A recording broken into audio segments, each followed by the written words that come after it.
मित्रों, मैं अनुराग चौहान स्वागत करता हूं आपका एंडलेट स्टडी क्लासेस में। दोस्तों, हम लोग संधि के बारे में पढ़ रहे थे। पिछली वीडियो में हम लोगों ने संधि और संधि के भेदों के विषय में समझा था। आज हम लोग समझेंगे स्वर संधि के विषय में। स्वर संधि मित्रों वह संधि होती है जिसमें दो स्वरों का मेल होता है, यानी कि लेफ्ट वाला शब्द जो है उसका अंतिम अक्षर और राइट वाले शब्द का प्रथम अक्षर मिलकर जो संधि बनाते हैं वह संधि हम लोगों की स्वर संधि होती है, जब उनमें दोनों ही अक्षर स्वर हो। मित्रों, इसके 5 भाग हैं: दीर्घ संधि, गुण संधि, वृद्धि, यड़ और अयादि। इस तरीके से 5 भागों में स्वर संधि को बांटा गया है। दीर्घ संधि मित्रों तब बनती है जब अंतिम अक्षर और प्रथम अक्षर मिलकर एक दीर्घ स्वर का निर्माण करते हैं, यानी कि प्रथम अक्षर और अंतिम अक्षर जब सजातीय वर्ण के हों, यानी कि सजातीय वर्ण माने कि एक ही जाति के हों। जैसे कि अगर आ की बात करें, अंतिम अक्षर आ है तो प्रथम अक्षर भी आ हो, अंतिम अक्षर ई है तो प्रथम अक्षर भी ई हो।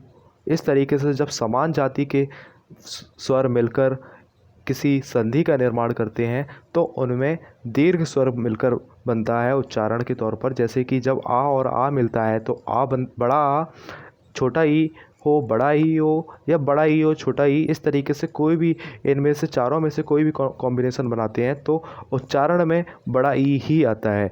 ऊ, बड़ा ऊ, जब ये मिलते हैं तब भी हम लोगों का ऊ की ही मात्रा बनती है। इसी तरीके से ऋषिका है, इसको दोस्तों एक एग्जाम्पल के माध्यम से समझते हैं। जैसे कि हम लोगों ने एक एग्जाम्पल लिया वीरांगना। अब वीरांगना को अगर हम लोग लिखते हैं वीरांगना, वीरांगना को विच्छेद करोगे तो निकल के आएगा वीर प्लस अंगना। अब इसको और इस शब्द को और विच्छेदित करेंगे तो निकलेगा वी प्लस रा। हम लोग सिर्फ उतना विच्छेद करेंगे जिसका हम लोगों को संधि में उपयोग है। इस तरीके से हम लोग वीर को लिखेंगे और अंगना में आ प्लस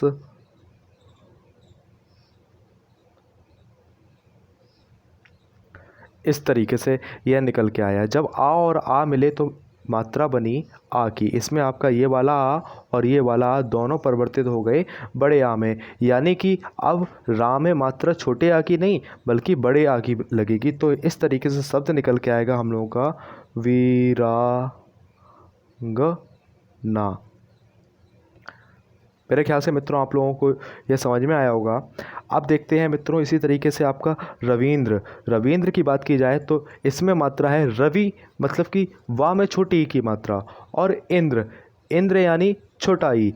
छोटा ई और छोटा ई मिलकर बड़ी ई की मात्रा बनाएंगे, इसलिए मित्रों ये हम लोगों का रविंद्र हो गया। गुरु उपदेश, गुरु और उपदेश, गुरु में भी ऊ की मात्रा है और इसी तरीके से उपदेश में भी ऊ की मात्रा है। ये जब मिली तो मात्रा बनी गुरु उपदेश, मतलब कि बड़े ऊ की मात्रा इस तरीके से इसमें बन के आ गई। अब बात करते हैं मित्रों गुण संधि की। गुण संधि में जब इसमें जो अंतिम अक्षर होगा, प्रथम शब्द का अंतिम अक्षर, वह तो आ या बड़ा आ ही होगा, लेकिन द्वितीय शब्द में प्रथम अक्षर आ, ई, वो आ नहीं, ई, ऊ और री, इनमें से कोई एक होता है तो उसके बाद जो उच्चारण निकल के आता है वह हम लोगों का गुण संधि होता है। जब आ का ई के साथ संधि होती है तो उच्चारण निकलता है ए का, और जब ऊ का संधि होता है तो ओ, और जब ऋषि की संधि होता है तो निकल के आती है मात्रा हम लोगों की अर की। अब जैसे कि एक एग्जांपल लेते हैं सुरेंद्र, इसको थोड़ा साफ कर दूं। सुरेंद्र, सुरेंद्र यानी कि सुर धन इंद्र, सुरों का जो इंद्र है या राजा है उसे सुरेंद्र कहते हैं। तो मित्रों इसको लिखेंगे हम लोग, इसको विच्छेद करके देखेंगे। लिखा हमने सुरेंद्र, यानी कि इसको लिखेंगे हम लोग सुर धन इंद्र। अब सुरेंद्र में सु प्लस रा और आ, और यहाँ पर इंद्र ई प्लस इस तरीके से लिखेंगे। आ और ई मिलकर यहाँ पर मात्रा देंगे ए की, तो यहाँ पर हो जाएगा सु प्लस र, और ये वाला आ और ई मिलकर बन गया ए, तो यहाँ पर लिखेंगे ए न द्र। अब ये रा पर जब ए की मात्रा बनेगी तो इसको हम लोग मिला देंगे सुरेंद्र। मेरे ख्याल से मित्रों आपको ये समझ में आएगा कि सुरेंद्र कैसे बना और इसमें संधि कौन सी प्रयुक्त हुई और उसका कारण भी क्या था। दोस्तों बिल्कुल जीरो से बता रहा हूँ, मेरे ख्याल से कोई डाउट होना ही नहीं चाहिए। अगर आपको डाउट है तो शायद ही आप संधि समझ पाएँ, बिल्कुल जीरो से है ये चीज़। अब मित्रों देखते हैं इसी तरीके से आपका जैसे परोपकार शब्द है, परोपकार को लिखते हैं पर धन उपकार, मतलब दूसरों का उपकार करते हैं तो परोपकार होता है। हिंदी की बहुत बड़ी खासियत है मित्रों, इसका शब्द इसका व्याख्यान खुद करता है। अगर आपको कोई भी शब्द समझ में नहीं आता है कि उसका अर्थ क्या है, तो आप उसको संधि करके उसको समझ सकते हैं। जैसे परोपकार, पर धन उपकार, पर धन उपकार मतलब दूसरों का उपकार करने वाला ही हम लोगों का परोपकार होता है। जब रा लिया तो रा में आ की मात्रा है और ऊ हम लोगों का प्रथम वर्ण है दूसरे शब्द का, तो आ और ऊ मिलकर मात्रा बनाते हैं ओ की। यह मात्रा चढ़ी हम लोगों की रा के ऊपर, इस वाले रा के ऊपर, तो मात्रा हो गई हम लोगों की रो।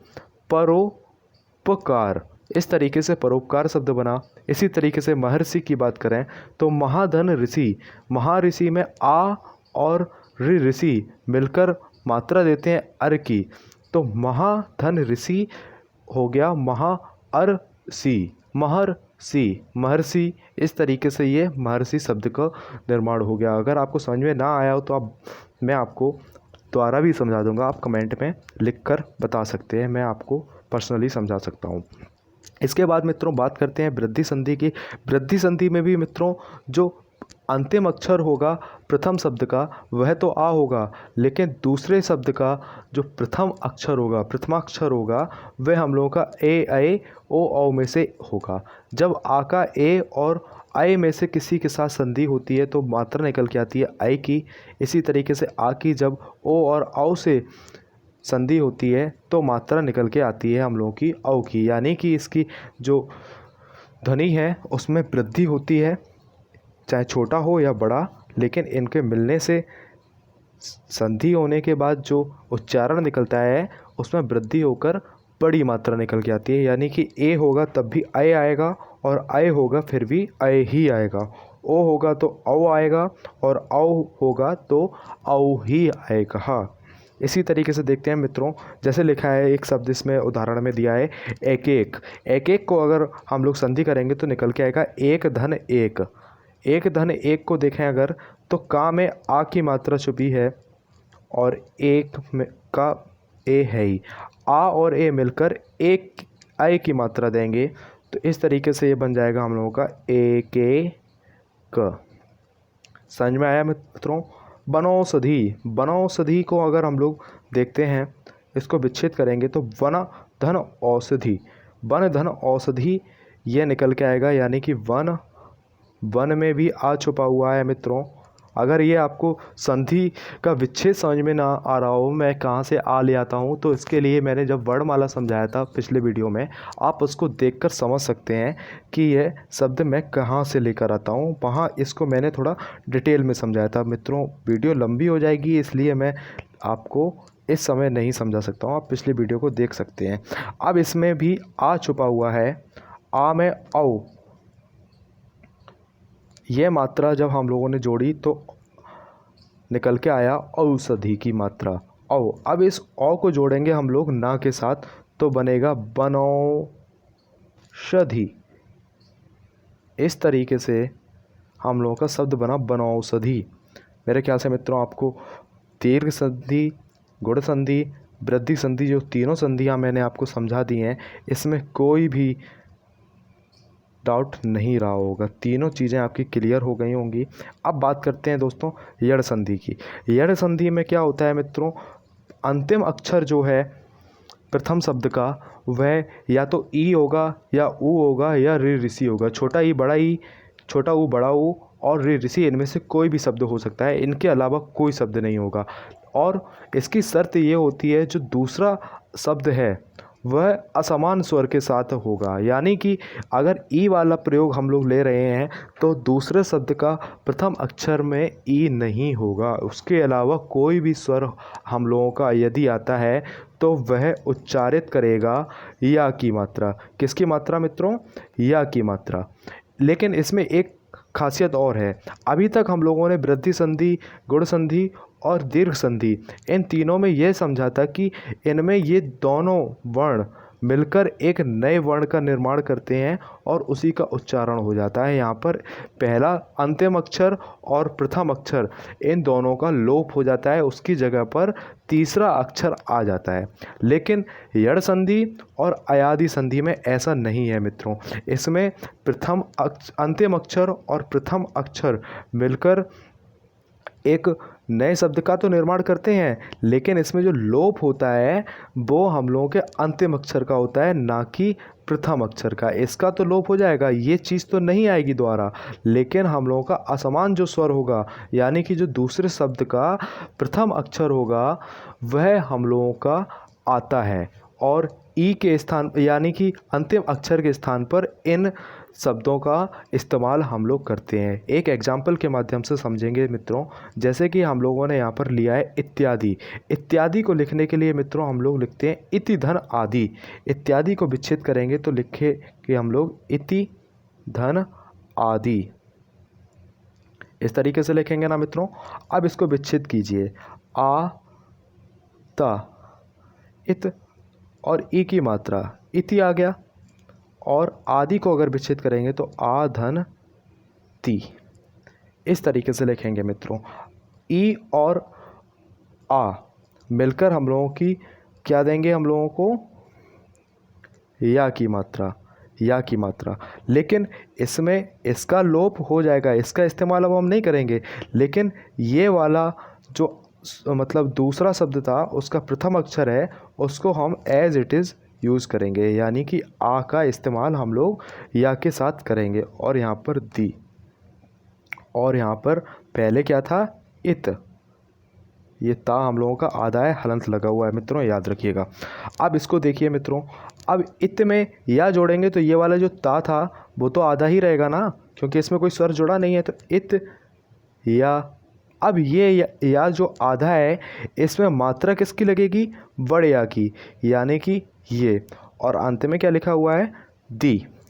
तो इस तरीके से हम लोगों का इत्यादि लिख गया, तैयार हो गया। समझ में आया होगा मेरे ख्याल से मेरे मित्रों।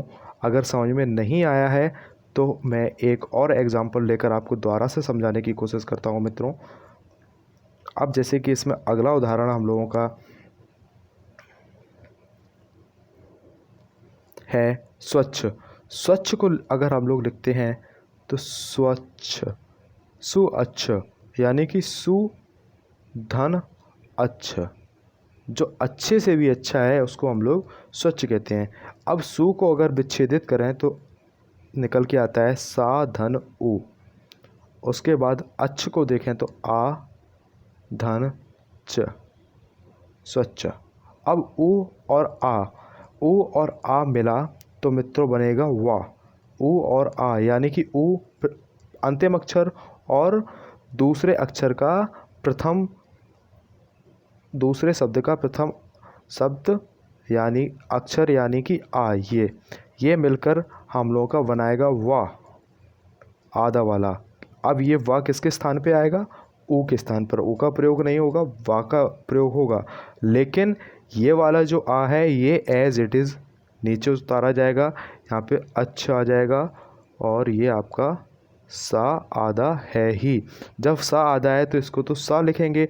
अब वाव में ये आ मिला तो यह पूरा वाव हो गया ना, तो स्व धन च, स्वच्छ। तो अब जब इसको मिलाएंगे तो हम लोगों का शब्द बन जाएगा स्वच्छ, स्वच्छ। इस तरीके से हम लोगों का स्वच्छ शब्द आ गया। दोस्तों आजकल ये शब्द बहुत ज़रूरी है। मोदी गवर्नमेंट चल रही है और मोदी जी हम लोगों के स्वच्छ भारत अभियान पर बहुत ज़्यादा तवज्जो देते हैं। लॉकडाउन है आज के समय में तो स्वच्छता अपने परम पर है। प्रकृति ने स्वयं ही बेड़ा उठा लिया है अपने आप को साफ करने का, तो इसलिए ये शब्द को समझना बहुत ज़रूरी था मित्रों। इसके बाद बात करते हैं अयादी की। अयादी में जो अंतिम अक्षर है वो ए, ऐ, ओ, औ में से कोई एक होगा और इनके अलावा कोई भी स्वर आपका जब प्रयोग होगा दूसरे शब्द के प्रथम अक्षर के रूप में, तो हम लोगों का इनकी संधि से जो शब्द निकल के आएंगे वो इस तरीके से, ए के साथ जब असमान स्वर मिलेगा तो आए, और आई के साथ जब असमान स्वर मिलेगा तो आए, ओ के साथ जब असमान स्वर बनेगा तो अब, और औ के साथ जब असमान स्वर मिलेगा तो उच्चारण होगा आव का। अब इनके उच्चारण में भी इनका तो लोप हो जाएगा, लेकिन इनका प्रयोग एज इट इज़ किया जाएगा।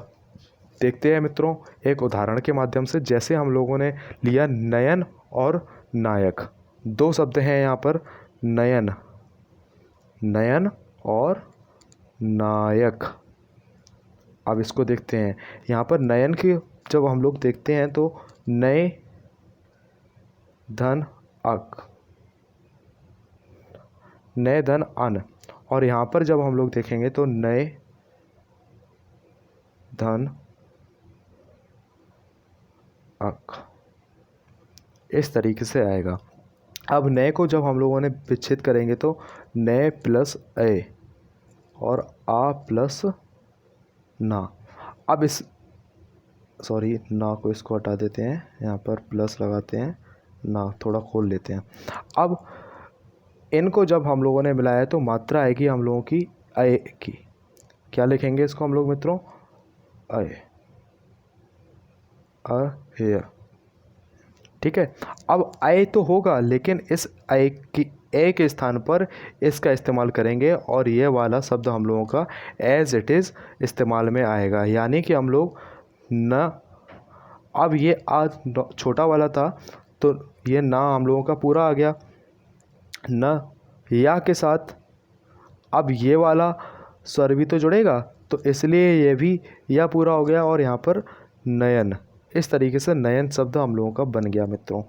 अब बात करते हैं नायक की। अब नायक का क्या होगा? नायक में नए धन अक है, इसको साफ कर देता हूँ थोड़ा मित्रों।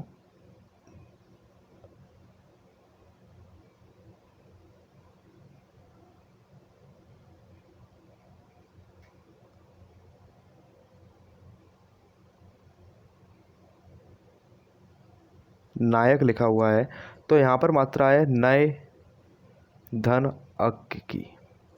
अब इसको देखेंगे तो यहाँ लिखा जाएगा न धन ए धन अक। इनके मेल से बनेगा अक, नए यक से आए, इस तरीके से बनेगा। तो अब ये ना आधा था, यहाँ पर इसको लिखेंगे आय बना, आय के स्थान पर आय आएगा और आ धन का, ये तो ऐसा ही रहेगा ना मित्रों। तो अब देखिए इस ये ना जो आदत है इसमें जब ये वाला आ मिलेगा तो बन जाएगा ना, बनेगा ना मित्रों। और ये जो या आधा है इसमें ये वाला जो स्वर मिलेगा तो ये पूरा या हो जाएगा, और ये का है इसको एज इट इज़ लिख देंगे, यानी कि नायक, ये शब्द का निर्माण हुआ। अब एक और उदाहरण लेते हैं मित्रों, इसको समझने के लिए अंतिम है।